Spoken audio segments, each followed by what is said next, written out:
Bismillahirrahmanirrahim. Assalamualaikum warahmatullahi wabarakatuh. Innal hamdalillah nahmaduhu wa nasta'inuhu wa nastaghfiruh wa na'udzu billahi min shururi anfusina wa min sayyiati a'malina. May yahdihillahu fala mudilla lahu wa may yudlil fala hadiya lahu. Asyhadu an la ilaha illallah wa asyhadu anna Muhammadan abduhu wa rasuluhu la nabiyya wa la rasula ba'dahu. Qala Allah Ta'ala fi kitabihil karim, a'udzu billahi minasyaitonir rajim. Ya ayyuhalladzina amanu taqullaha haqqa tuqatih wa la tamutunna illa wa antum muslimun. Allahumma arhamna bil Qur'an, amma ba'du.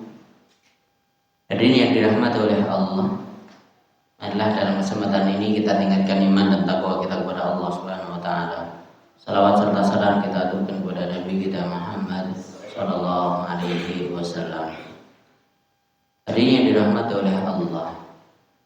Saya lupa terakhir saya mana ya? Ribut? Ya. Ya, sombong dan sejenisnya nomor 17.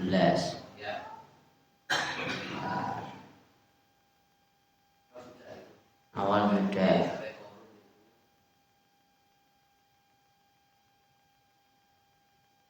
Sombong dan sejenisnya. Sebelumnya mumpung masih di awal setelah Ramadan seperti ini, mari kita niatkan semua ibadah kepada Allah Subhanahu wa taala. Jadi menuntut ilmu, ikhlaskan menghadap ridha Allah. Mencari ilmu Allah itu harus ikhlas dan minta supaya kita faham dengan ilmu tersebut dan mudah untuk dilakukan. Jadi karena memang ada orang-orang yang menuntut ilmu itu niatnya bukan untuk Allah. Bisa jadi karena ingin ribon gelar. Nek wis S1, S2, S3, untuk gelar. Bisa jadi untuk sombong. Bisa jadi pengen menunjukkan kemampuan.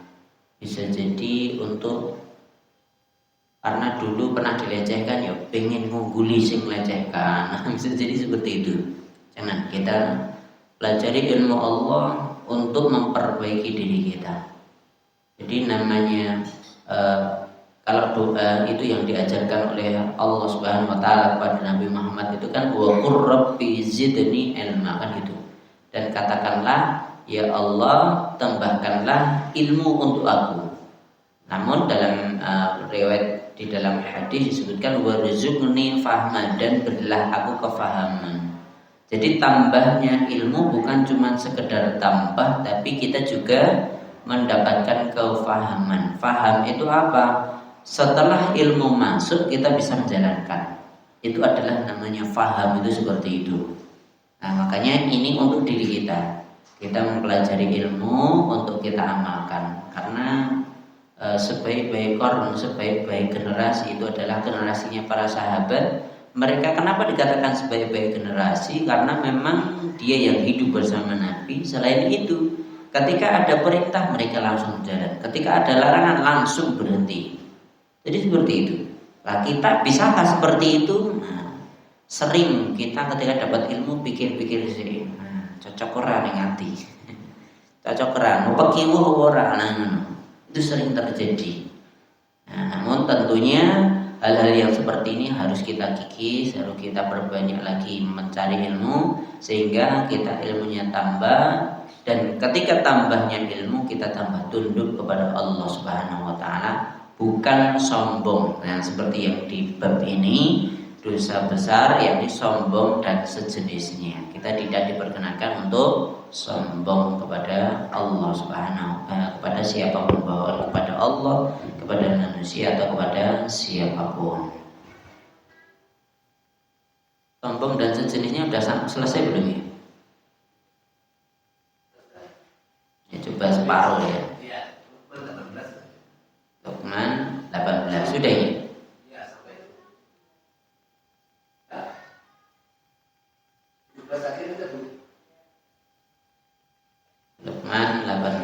selanjutnya. Kita lanjutkan. Dalam sebuah hadis qudsi disebutkan bahwa Allah berfirman, Al-qudmatu izari wal kibriya'u ridai, faman naza'ani fihima alqaituhu finnari. Keagungan adalah pakaianku, kesombongan adalah jubahku. Barang siapa menarik keduanya dariku, niscaya aku lemparkan dia ke neraka. Jadi keagungan dan kesombongan itu dipermisalkan pakaiannya Allah. Itu yang pantas make, yang pantas sombong itu Allah Subhanahu wa taala. Kalau ada hamba manusia kok sombong, itu berarti narik pakaiannya Allah.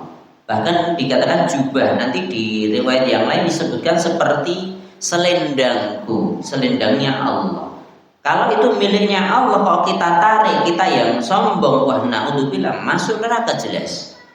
Berarti kurang ajar sama Allah. Kenapa kok gitu? Kan Allah Maha segala-galanya. Allah Maha segala-galanya, pantas sombong. Allah yang ngasih semuanya milik kita ini. Kepintaran, kecerdasan, kekayaan, kekuatan, apapun yang kita miliki adalah pemberian dari Allah Subhanahu wa taala.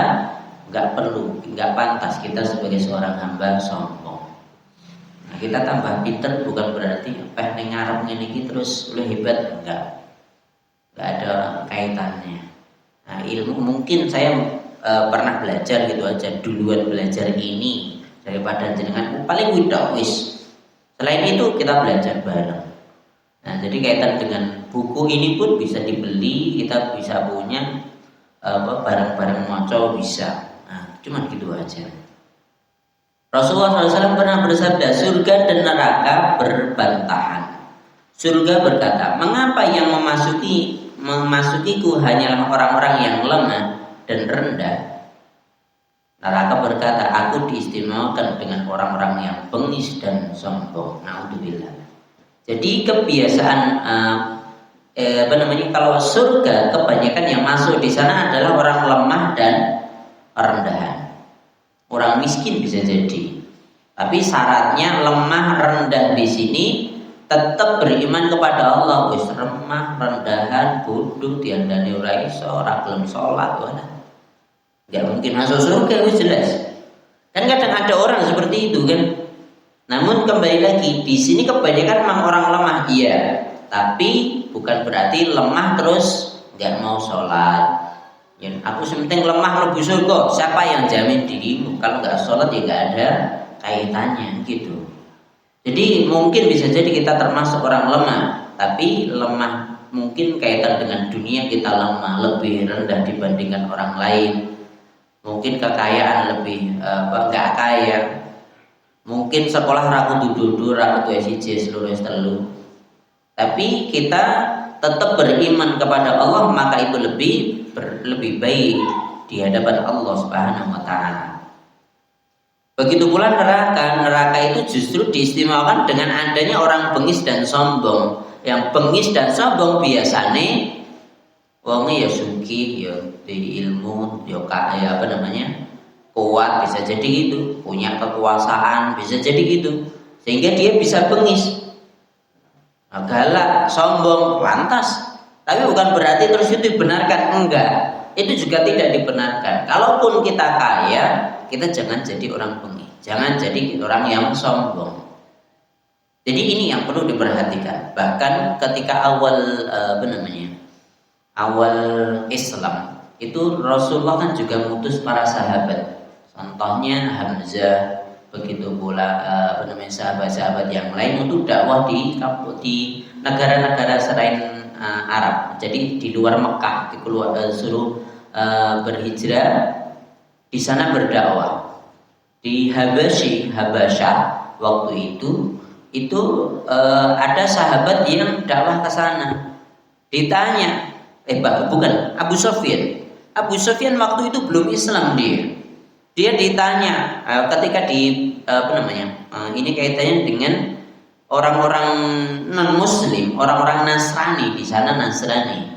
Di sana Nasrani itu tanya kepada Abu Sufyan. Abu Sufyan belum Islam. Abu Sufyan cerita, neng desa kuning kotaku Mekah itu ada orang yang ngaku nabi.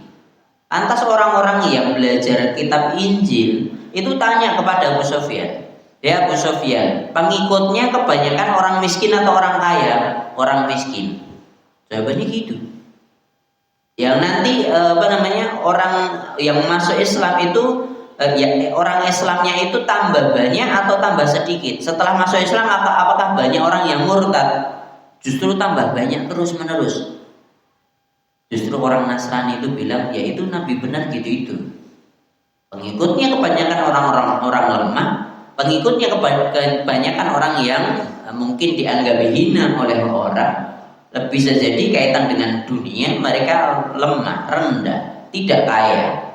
Dan selain itu kebanyakan yang masuk Islam itu jarang sekali setelah itu dia keluar dari Islam. Kalaupun keluar dari Islam itu bukan karena syariatnya, tapi karena mereka hubud dunia, cinta kepada dunia saja. Jadi ini tentunya hal yang menjadi introspeksi untuk diri kita. Kalaupun kita lemah, kita tetap harus iman kepada Allah. Kalaupun kita tidak lemah, kita kuat, maka kita harus hindari hal kesombongan, begitu pula bengis atau hal-hal yang tidak pantas, karena itu dimurkai oleh Allah dan termasuk dosa besar. Allah berfirman, "Wala tusaffir khaddaka lin-nas wa la tamshi fil ardi maraha innallaha yuhibbu kulla mukhtalin fakhur." Dan janganlah kamu memalingkan muka dari manusia karena sombong. Nah, biasanya ini wong rada sugih, dia merasa hebat itu lihat orang lemah, rendahan, miskin atau mungkin marbot atau bisa jadi yang hina-hina tukang sapu atau yang lain sebagainya, itu diacuhin. Jangan seperti itu. Dan janganlah kamu berjalan di muka bumi dengan angkuh, membusungkan dada, sombong, merasa hebat, merasa bahwa duwe kedudukan, dia duduk di kepemerintahan atau jadi menteri atau yang lain sebagainya. Itu jangan sampai. Sesungguhnya Allah tidak menyukai orang yang sombong lagi membanggakan diri. Jadi kaitan dengan memalingkan muka dari manusia karena sombong. Ini contoh dari Nabi pun sebaliknya. Nabi itu memperhatikan umatnya dengan baik. Bahkan Nabi pun sampai orang yang biasa bersihin masjid itu diperhatikan sama Nabi. Pernah suatu kali Nabi itu kehilangan sahabat perempuan Nabi yang biasa dia itu membersihkan masjid. Si fulana yang biasa membersihin masjid mana? Nabi tanya gitu. Dalam hadis disebutkan. Terus sahabat yang tahu itu bilang dia udah meninggal 2 malam yang lalu atau bagaimana, lupa saya, atau semalam, lupa saya, intinya seperti itu. Lantas Nabi bilang, tunjukkan saya kuburnya. Berarti Nabi nggak dikasih tahu karena ninggalnya malam-malam gitu. Nabi nggak dikasih tahu. Dan setelah itu Nabi datang ke kuburnya, doain. Sampai seperti itu. Orang yang lemah pun diperhatikan oleh Nabi SAW. Lah kita Nabi ya duduk dosane ya urung diampuni, nggak ada jaminan, istighfar ya malas, sombong minta ampun. Sama orang lemah dikit atau orang yang lebih rendah itu menyombongkan diri, jangan. Ya mungkin kita di atas ya harus perhatikan orang lemah. Jadi seperti itu. Itu contoh dari Nabi seperti itu. Dan jangan berjalan di muka bumi dengan angkuh. Kenapa? Karena Allah tidak menyukai orang yang sombong dan membanggakan diri. Bahkan nanti di hadis yang lain juga disebutkan, kalau memang pengen surga itu Nabi memerintahkan hubbul masakin, cinta kepada orang-orang miskin. Jadi ini yang harus kita tekankan, harus cinta kepada orang-orang miskin. Maksudnya apa? Kalau kita cinta, kita akan nyah-nyah kepada mereka. Kalau cinta, butuh cinta. Seseorang kalau cinta itu kan semuanya mau dikasih, apa aja surah gagas, dia butuhnya apa kasih, kan seperti itu. Nah ini perintahnya, kalau memang pengen mudah masuk surga, justru kita diperintahkan untuk cinta kepada orang-orang miskin itu. Ubul masakin, istilahnya seperti itu. Nabi merintahkan itu. Cinta kepada orang miskin. Kalau kita cinta kepada orang lebih kaya itu sering, maksudnya justru itu terbalik.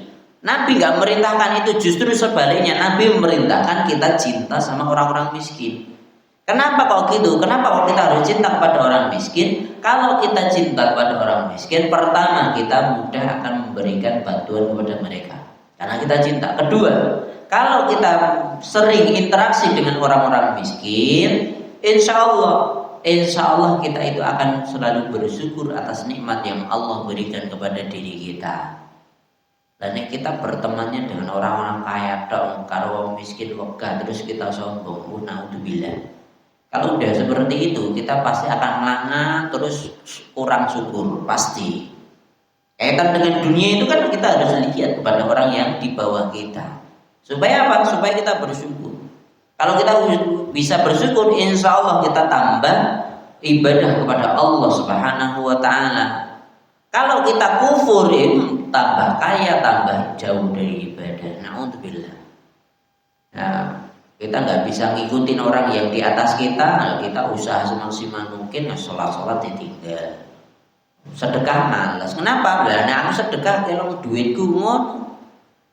Itu yang terjadi. Maka perintah dari Nabi justru sebaliknya. Kita diperintahkan untuk cinta kepada orang-orang miskin. Salamah bin Aqwa berkata, seseorang makan dengan tangan kirinya di dekat Nabi SAW, dekat Rasulullah SAW.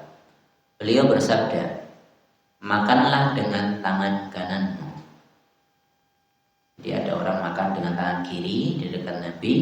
Nabi mengingatkan dia, makan dengan tangan kananmu.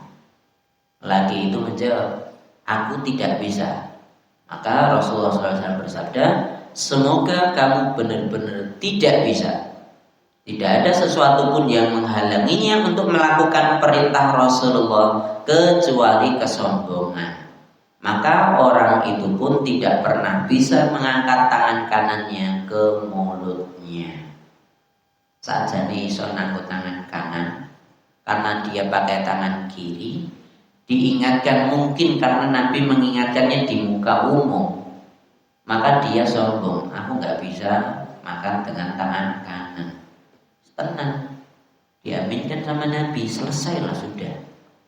Akhirnya tangan kanannya serai sombong mangan, nggak bisa diangkat ke mulutnya. Maksudnya tangan kanannya selalu lumpuh seketika. Naudzubillah min syarri dzalik.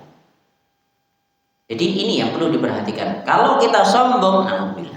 Sombong itu apa toh? Mungkin sebelumnya sudah saya sampaikan bahwa sombong itu adalah raddul haq wa ghamtun nas. Pertama adalah menolak hal yang benar.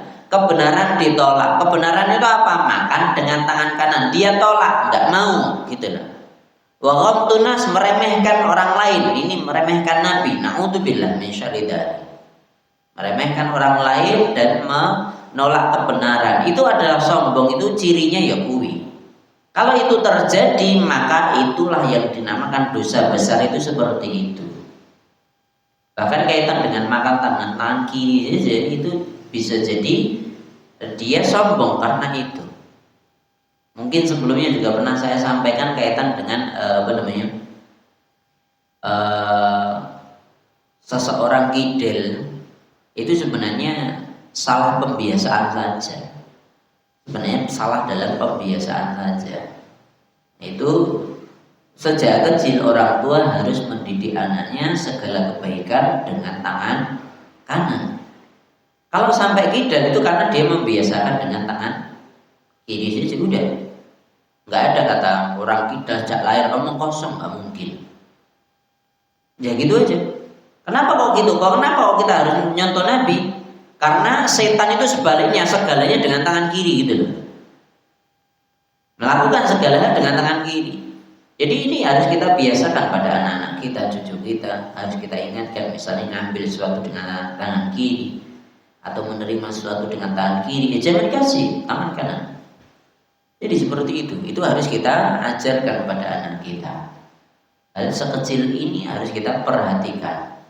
Karena ini kaitannya dengan syariat Islam. Tunjukkan bahwa diri kita adalah seorang muslim. Makan, minum, tangan jangan tangan kiri. Nah, jangan mudah, nggak perlu. Pakai gini, cabenya di sini udah. Atau beli aja deh Pak, no apa mana? Apa sih sambal ini jadi wisan? Ada sambal bawangnya, Pak. Ibu kemarin cerita, aku tuku tahu isi, badannya judulnya sambal tok. Baru wetengku mules aja. Aku kudu wis baca tukune kuwi tok. Ya Allah ya Rahman. Jadi untuk sahur sih ya Allah, setelah itu saya langsung ambil, beliau bilang minum obat karena beliau punya emah gitu loh. Kalau pakai sambal gue sahur ya Allah ya Rahman, dia pasti susah, langsung minum obat. Dan setelah itu tidur seharian waktu puasa kemarin, cerita sampai seperti itu. Udah kalau memang pengen yang pedas ya beli yang seperti itu, yang cabenya di dalam atau sambal di dalam itu aja lah. Kalau memang kita pengen gitu, kalau enggak ya bahkan dulu ada siapa ya, salah satu ustadz, lupa saya namanya, pernah lihat video ustadz ngasih tahu, beliau ngasih tahu bahwa ini loh cara makan gorengan pakai cabai. Nah cabenya diselipin antara jempol kalau ini, nah gorengan diambil, cabai taruh sini, udah makan gini. Selesai. Jadi di video aku bagus ini. Ngasih tahu tutorial makan dengan tangan kanan, udah nggak pakai tangan kiri. Jadi sampai seperti itu, Mas. Bagus. Nah, gitu ya, nggak ada alasan. Jadi nggak ada alasan ukur lombok ya, nggak ada. Apa kelompok isi apa? Lagi tahu nih, tahu susure. Apa tahu susure tidak gesek lagi lomboke. Nah. Allah. Itu nggak ada alasan kita makan apa namanya dengan tangan kiri, makan minum dengan tangan kiri, jangan. Bahkan selain itu, kalau kita interaksi dengan non muslim sekalipun, misalnya karena RT kumpulan halal bihalal apa atau di kantor kita mungkin, kalau kita kumpulnya dengan orang non muslim akan kelihatan orang non muslim kan bebas, mereka mau pakai tangan kiri, mau jalan, mau apa. Kalau orang muslim pasti duduk kan gitu. Bahkan nanti banyak banyak pemain olahraga, entah sepak bola atau apapun lah, dia kalau dia muslim bener minum itu ya tetap duduk, dia minum seperti itu, atau volley atau apa. Nah, itu kalau memang dia muslim benar, dia tetap tangan kanan duduk, meskipun olahraganya berdiri, lari dan seterusnya. Nah, dia tetap beda dengan yang lain. Jadi ini hal yang harus mendarah daging pada diri kita. Syariat Islam ini tunjukkan bahwa diri kita muslim, gitu gitu. Kita lanjutkan. Ana ukhbirukum bi ahlin nar. Maukah kalian aku kabarkan tentang penghuni neraka? Beliau melanjutkan, kullu utulin jawadin mustakbirin, yaitu tiap-tiap utul, jawaz dan orang-orang sombong. Orang yang penghuni neraka itu pertama, utul adalah orang-orang yang kasar dan kejam. Jawab adalah orang yang banyak mengumpulkan harta dan sangat kikir, yaitu orang yang congkak dalam berjalan atau orang yang menjadi budak perutnya. Nah, ini jawab. Jadi penghuni neraka yang menungui, katanya jembling biasanya. Ratu Joshua sebelum ya, jangan. Bahkan nanti dalam film Umar bin Khattab. Dalam film Umar bin Khattab itu, Umar bin Khattab pernah mengucapkan, kemungkinan besar pasti disebutkan dalam kitab itu, Bos. Karena sampai ada film dan itu disebutkan dalam adegan film. Ketika Umar melihat orang yang perutnya jembling itu langsung dimarahin. Wong muslim waktunya jembling aja. Karena dalam ayatnya kan jelas, kulu washrabu wa la tusrifu kan gitu. Makan dan minumlah tapi jangan berlebihan kan gitu. Kenapa kok jembling? Itu pasti kebanyakan makan, kurang gerak gitu. Jadi kurang olahraga gitu. Umar marahin orang yang perutnya jemblingan gitu. Nah, di sini disebutkan budak perutnya itu karena bahasa Arabnya Abdul Butun kan gitu. Orang kakean mangan, sing dipikir mangan ya dolan rono mesti sing dituju kayak nek rono iki panganane kae. Ha ngono biasane wong zaman saiki kan ngono kuwi. Nek arep dolan, arep acara kemana daerah sini, oh ning kono sing enak iki, apal Mbak. Ya Allah. Karena memang ning ndi mesti sing dipikir panganan, mbok arep sedih, mbok arep bahagia. Bar layat kelingane ya mangan bar kuwi wis. Kemana-mana. Ya Allah ya. Jangan makan secukupnya, sekedarnya. Nah, gitu gitu. Ini penghuni neraka kebanyakan ini. Pertama, kasar, kejam. Kedua, orang yang banyak mengumpulkan harta tapi kikir sehingga dia congkak dalam berjalan dan atau orang yang sering makan, banyak makan. Jangan. Alhamdulillah min syarri dzalik. Kita harus hindari ini. Jembling apa? Ciri-ciri sugih ya lemusik Pak. Ya Allah ya Rahman. Calon sugih mah dimenoke wae. Iya tuh biasanya ngono utangnya jembling. Iki calon sugih ngene iki. Aduh. Penyakit kuwi ya. Sugih penyakit ya. Sugih lemah nih. Abdullah bin Umar berkata, saya mendengar Rasulullah SAW bersabda, tidak ada seorang pun yang berjalan dengan congkak dan berbangga diri kecuali dia akan berjumpa dengan Allah sedangkan dia murka kepadanya. Jadi sampai seperti itu. Ada orang jalan congkak, pasti ketika bertemu dengan Allah, Allah marah sama dia. Abu Hurairah meriwayatkan dari sebuah hadis bunyinya, 3 golongan yang pertama-tama masuk neraka. Pertama, penguasa zalim. Kedua, orang kaya yang tidak membayar zakat. Dan yang ketiga, miskin tapi congkak sombong. Na'udzubillah min syarri dzalik. Pertama, pemimpin yang zalim. Itu jelas. Kemarin sudah kita bahas tentang pemimpin yang zalim, itu jelas neraka, dilaknat oleh Allah. Kedua, kaya tidak membayar zakat, ini juga termasuk dosa besar, masuk neraka duluan. Begitu pula miskin tapi congkak, na'udzubillah min syarri dzalik. Miskin, congkak, sombong, minta ampun. Banyak sekarang, na'udzubillah. Rantidin, nyewo. Bahkan di media sosial lebaran menunggui itu ada persewaan apa itu? HP impun jadi ini. Ya Allah ya Rahman, enek. Gue badan tok. Jadi iPhone, jadi nek arep badhe nyewa iPhone. Yes, gue nek ketemu karo kancane nang iPhone. Wah ya Allah, enek ngono nggih. Sampai terpikir terbesin. Nyewa ya Allah ya Rahman. Ya paling ya nyewa sebulan bar to. Bayarnya pira ya wis ngono tok ya. Ada nih, aku yang belum enak sama saya ini. Ya untuk apa? Ya mungkin bisa jadi karena dia nggak mampu beli, tapi dia pengen menunjukkan bahwa dia punya iPhone. Ya Allah ya Rahman, enak ya manusia. Nek rental mobil kan wis kabiyen ya kan, apa dan rental mobil, boleh pulang kampung, mudik, rental. Nek kuwi ketek wis suwe. Nah, akhir-akhir ini rentalnya nyewa iPhone ya, ada seperti itu.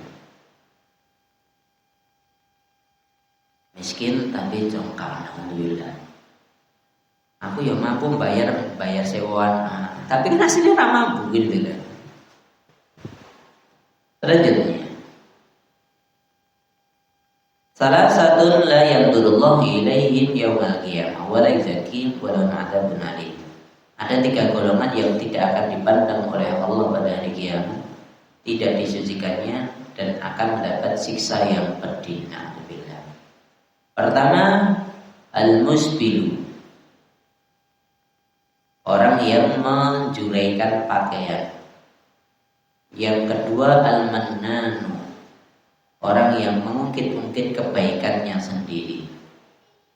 Yang ketiga, al-munfiqu sil'atahu bi khalfil katibi, orang yang menjual dagangannya dengan sumpah palsu. Jadi 3 golongan ini tidak akan dipandang oleh Allah di hari kiamat, tidak diampuni, tidak disucikan, maksudnya tidak diampuni dosanya, dan mendapat siksa yang pedih, jelas masuk neraka. Pertama, orang yang isbal. Isbal itu apa? Terutama laki-laki, perhatikan di sini.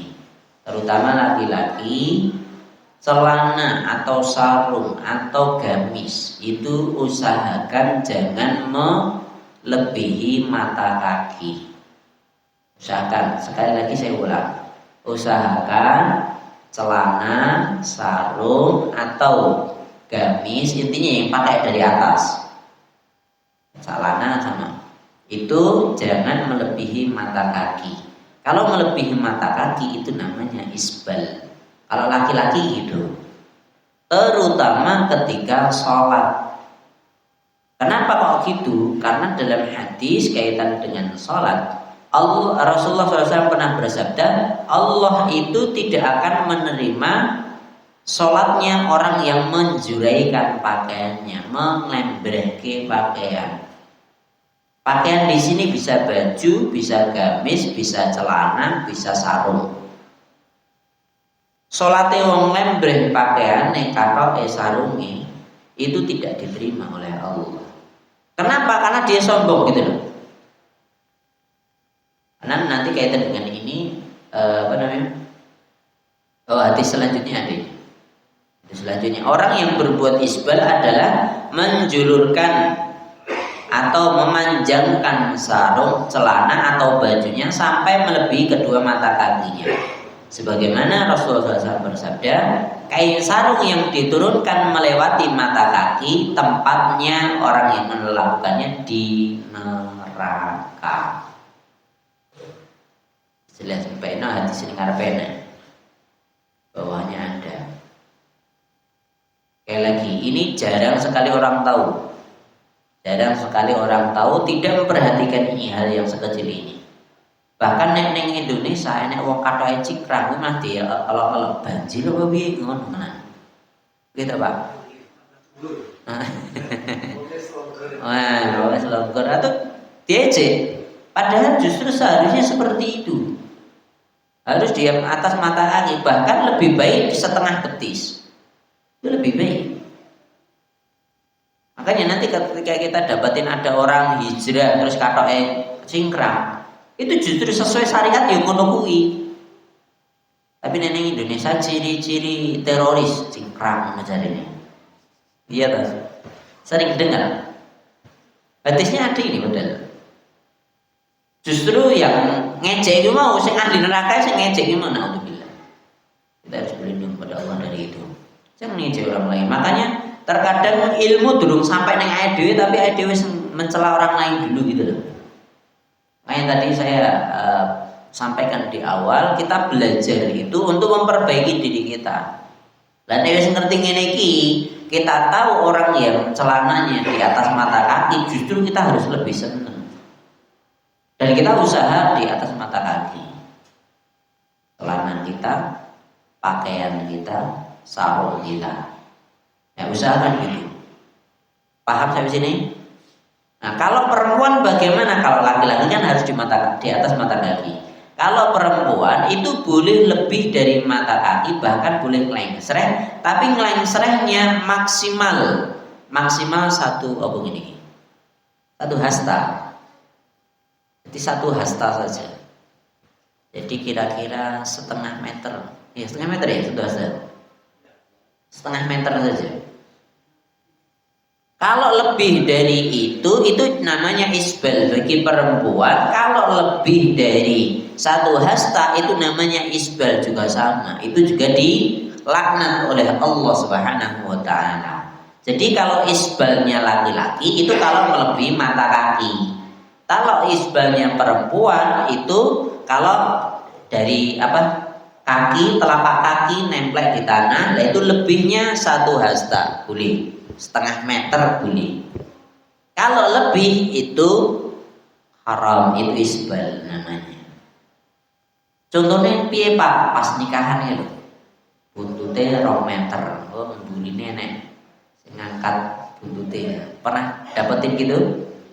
Nah, itu nggak boleh, itu haram. Itu tidak diperkenankan dalam Islam. Itu namanya isbal bagi perempuan. Bertambah cantik. Ya Allah, jangan. Itu nih, paham ya? Perempuan itu lebih dari, kalau untuk sholat bagaimana? Oh, nggak apa-apa. Justru kalau gini, perhatikan. Kalau laki-laki itu celananya maksimal di atas, harus di atas mata kaki, nggak boleh lebih. Itu namanya isbal. Terus kalau misalnya laki-laki pakai kaos kaki bagaimana? Kan dari bawah tuh. Kalau dari bawah lain cerita, boleh. Misalnya kita pakai celana di atas mata kaki, terus kita pakai kaos kaki. Sah nggak sholatnya? Sah wae, yang penting kaos kaki suci dari najis, ngono wae. Paham nggih? Jadi kain yang jadi kaos kaki tadi itu bukan isbal, itu namanya.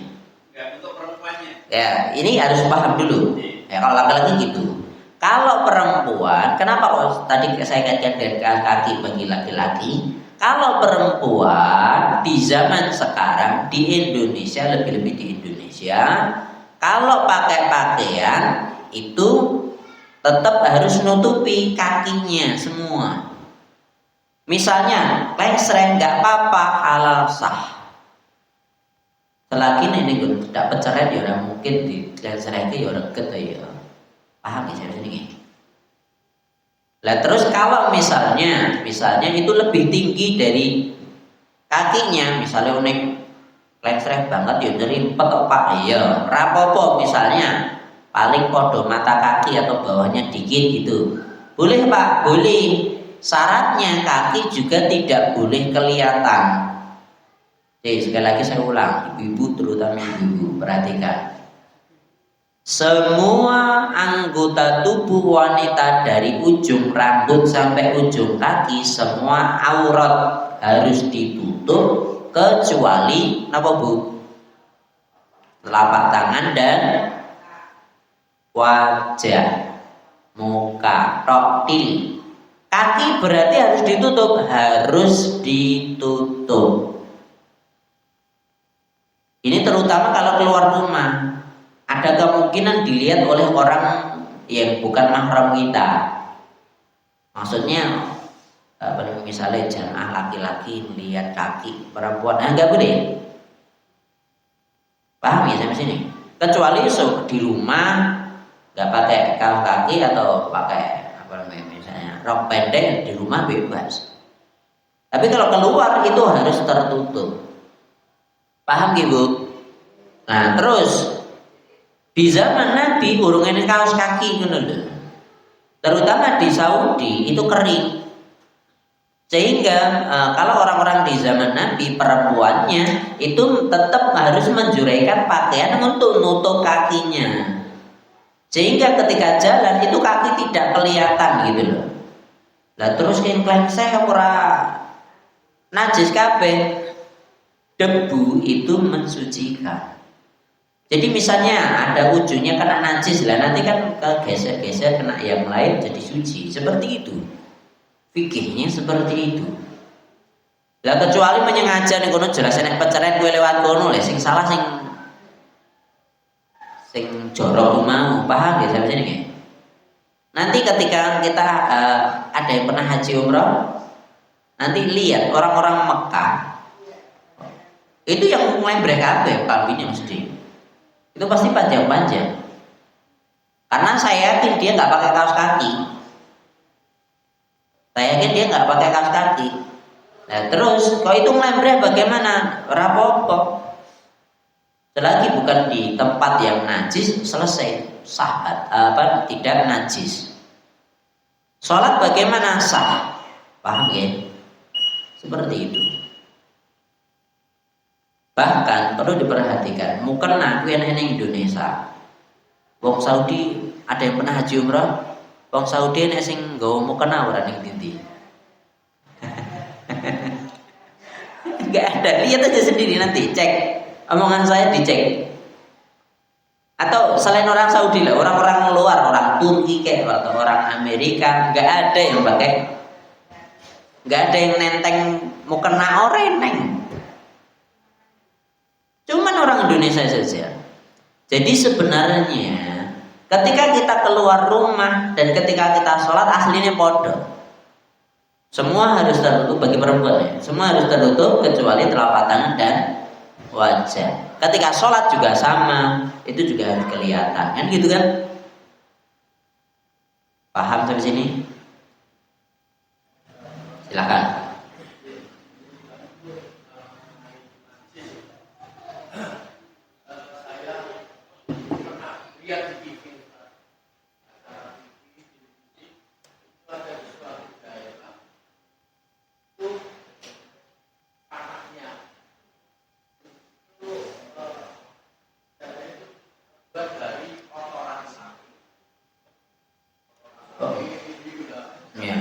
Itu jelas bukan orang Islam kok, saya juga lihat itu.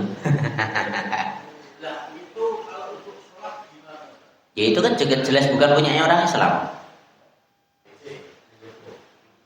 Ya ini. Wallahu ta'ala alam bishawab.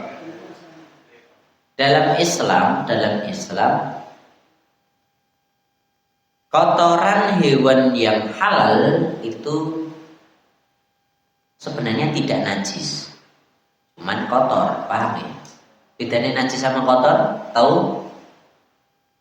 Ya gini wae, kecap ini halal, nah, tapi dengan baju kan kotor, paham ya? Tapi tidak najis dia, tapi dia kotor kalau kena baju gitu loh, paham ya? Sampai sini. Nah itu mirip seperti itu. Buktinya apa? Nanti di dalam hadis disebutkan bahwa ada orang yang dalam hadis sahabat itu sakit, ada wabah apa lupa saya, intinya ada wabah. Nah, setelah itu Nabi memerintahkan untuk minum kencingnya onta. Nanti cari hadisnya, minum kencing onta. Nah, nanti dicek ada nggak omongan saya. Bahkan dulu ada apa namanya, orang PKS ke Saudi PKS, nah, sampai trending topik orang PKS bodoh aja ini. Dia minum air kencing onta aja. Itu ada hadisnya gitu loh. Lah sing wong ngejek mau orang belajar hadis kuwi masalah ya ngono loh. Cek omongan saya ada kok. Hah? Enggak haram. Cek hadisnya ada itu. Omongan saya boleh dicek. Pernah denger ini? Pernah. Silahkan nanti seperti itu, paham ya? Cukup. Kita selesaikan dulu, insya Allah di pertemuan datang kita lanjutkan kesaksian palsu. Al-kibr yang paling buruk adalah kibernya, sombong yang paling buruk adalah sombongnya seseorang terhadap orang lain karena ilmu yang dimilikinya. Tambah ilmunya tapi tambah sombong, itu paling jelek. Dan ia merasa besar dengan kelebihan yang dimilikinya. Na'udzubillah. Ini yang paling jelek. Sungguh ia tidak bermanfaat ilmunya. Karena orang yang menuntut ilmu untuk akhirat, karena orang yang menuntut ilmu untuk akhirat, ilmunya akan menyadarkannya, menghusukkan hatinya, menenangkan jiwanya. Juga ia akan selalu mawas diri, tidak lengah, bahkan selalu berintrospeksi setiap saat. Karena jika ia sampai lengah dari hawa nafsunya, maka dia akan melenceng dari shiratal mustaqim dan akan menghancurkan dirinya. Adapun orang yang menuntut ilmu untuk dibanggakan, mencari kedudukan, meremehkan kaum muslimin, menganggap mereka bodoh serta melecehkan mereka, sungguh ini adalah kibr yang paling dahsyat. Dan tidak akan masuk surga orang yang di hatinya ada kesombongan walaupun seberat biji sawi. Nah ini Ustaz ingatkan yang awal tadi. Jadi kalau menuntut ilmu untuk ini tadi, na'udzubillah, untuk yang jelek-jelek ini nanti menyebabkan sombong. Tiada daya dan kekuatan kecuali dari Allah yang maha tinggi lagi maha agung. Minta pertolongan sama Allah supaya kita terjauh dari sifat-sifat sombong ini. Itu cukup. Ada yang boleh tanyakan? Ya, silakan. Iya. Tapi juga kita misalnya lambat mengikuti sholat tarawih gitu ya.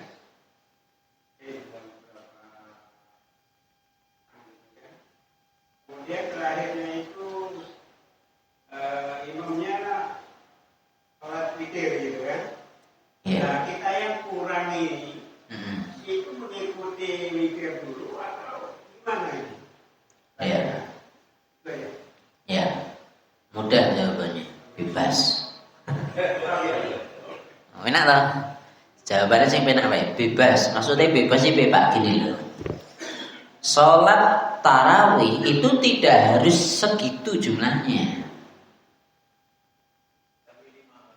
Enggak, minimal witir tok ora apa-apa, bebas. Kok aku kan ngomong bebas. Kita enggak sholat tarawih emang dosa? Enggak. Sing kita dosa iki nek ninggalke sholat isya, zuhur, asar, maghrib, subuh lah ngono. Kuwi dosa jelas. Paham ya dari sini? Sekali lagi saya ulang. Yang wajib itu subuh, zuhur, asar, maghrib, isya. Nek kita tinggal itu dosa. Nek sholat tarawih itu sholat sunnah. Harus tahu ini dulu. Jumlahnya apakah harus 11? Siapa sih ngajibi 11? Enggak ada yang mewajibkan.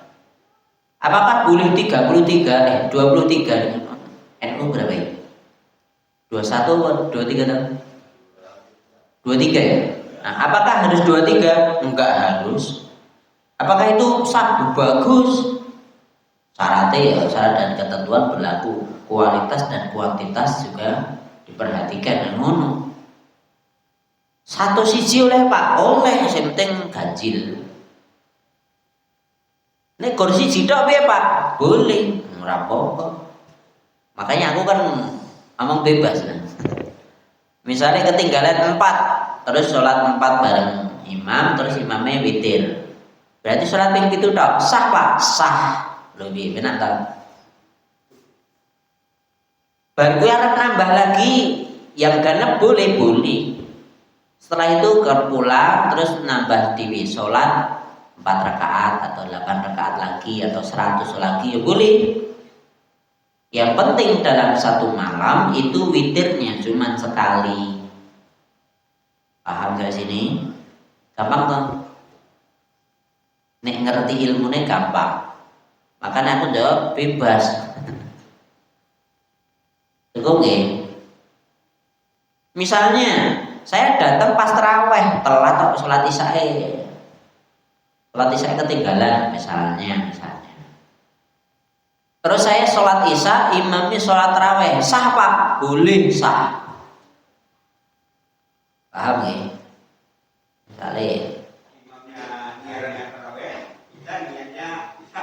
Sah, boleh. Imamnya sholat sunnah, kita sholat wajib, boleh.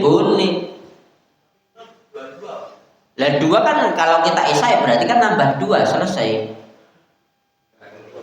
Lah jenengan salate apa kan ngono ya kan nambahi dhewe to ya. Ya kaya nek dhewe salat telat terus nambah dhewe ya padha ngono kuwi. Sama. Jadi tidak harus sama niatnya imam dan makmum. Paham gak sini?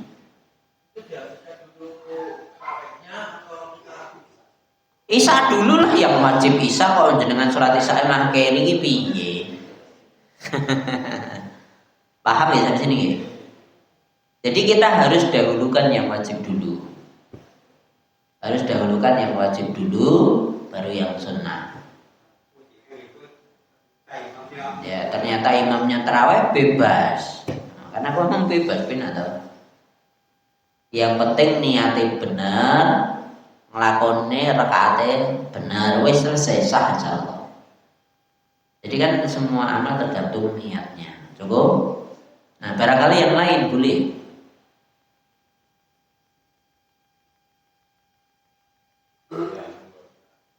Kalau lima waktu itu kan sudah kopiah, Iya. Itu enggak dilakukan juga enggak apa-apa. Enggak apa-apa, seperti ngomong apa. Kan sunnah. Jadi sebelumnya mungkin pernah saya sampaikan gini. Setiap yang wajib itu biasanya Allah memberi yang sunnah. Untuk apa atau sunnah itu? Untuk nempel jangan-jangan sing wajib tadi nilainya durung KKM ning pelajaran menunggu. Ning pelajaran menunggu.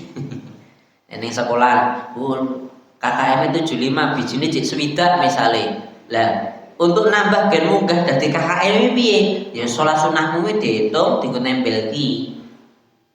Standar minimalnya gen itu ngono lho. Gen itu dan menyebabkan kita masuk surga ngono asline iki. Dienggo nambahi. Sosok kan soal ada salat wajib ngono ya sosok kelingan mau dan ngono lho. Ya toh? Kan gitu. Itu pasti pahala berkurang tuh. Dan karena ada kemungkinan kurang gitu maka Allah ngasih kesempatan untuk melakukan sholat-sholat sunnah. Ini sholat, poso ya bodoh, sing wajib Ramadan. Terus puasa sunnah banyak sekali, puasa Syawal, ya 6 hari, Senin Kemis, nah gitu kan. Tapi kalau begitu kalau kita sudah sholat ya. Kemudian nyelonong langsung kamu pergi gitu kan, kalau diteruh dia pergi. Tapi kalau saya pikir kan kita sombong gitu. Kayak Jangan sombong, jangan nilai orang lain. bukan kita Kita, enggak. Kita kan yakin betul kayaknya udah betul gitu kan. Nah, jadi akhirnya wah Saya gini. Saya nggak akan saya tidak akan membahas tentang sombongnya. Enggak. Ini kaitan bukan itu. Dalam satu hadis yang ke 23 dari kitab Arba'in Nawawiyah kita Apa 20 sekian. Berarti 23. Kita udah bahas kitab Arba'in Nawawiyah belum tuh? Belum ya. Besok Arba'in Nawawiyah kayak gampang. Itu penting masalahnya.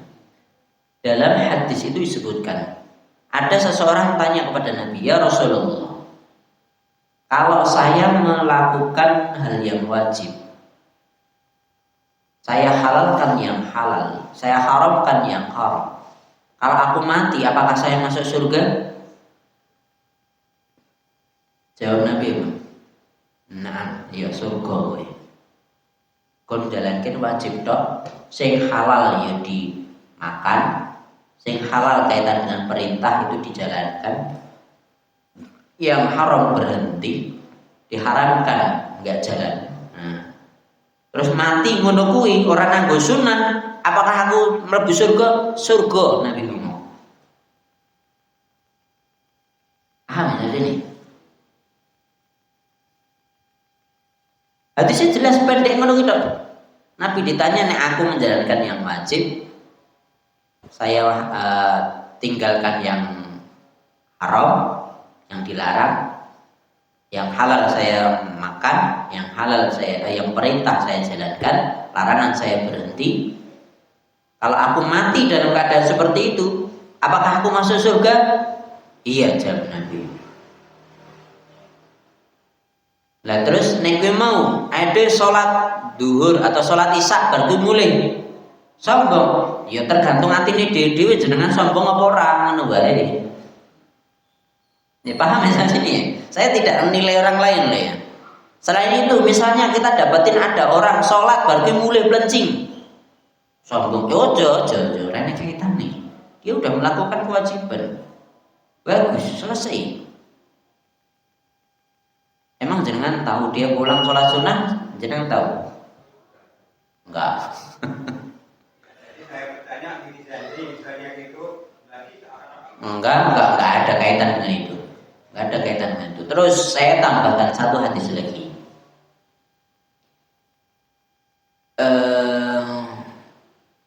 Nabi itu pernah bersabda, ya ayyuhannas sallu fi buyutikum.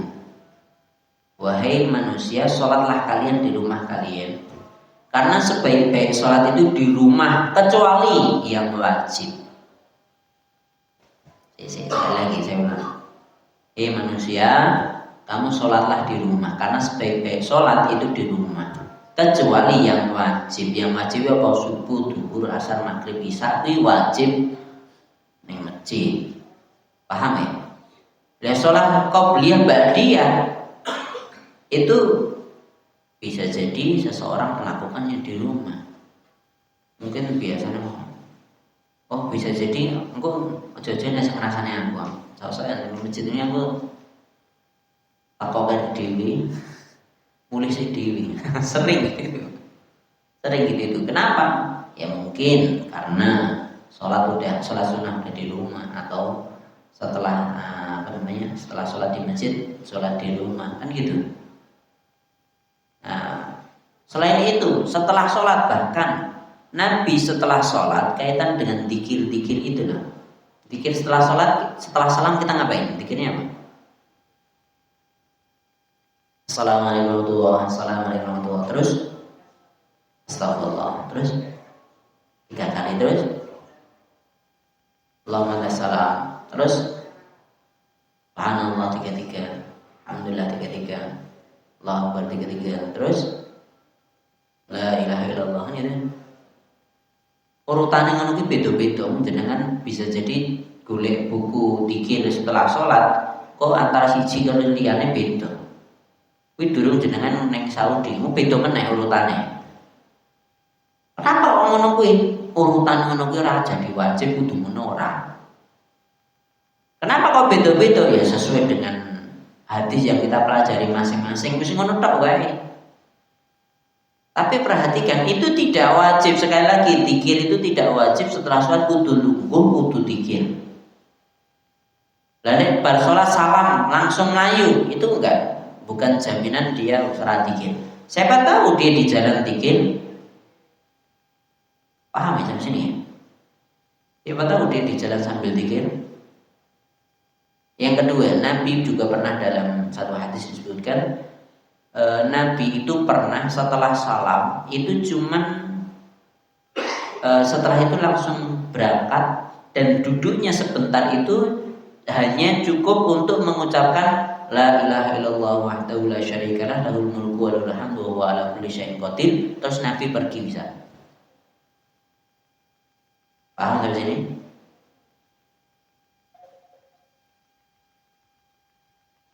Cukup? Saya kira cukup sekian, kurang lebihnya saya mohon maaf. Aku qauli hadza wa astaghfirullah li wa lakum. Alhamdulillahirabbil alamin. Assalamualaikum warahmatullahi wabarakatuh.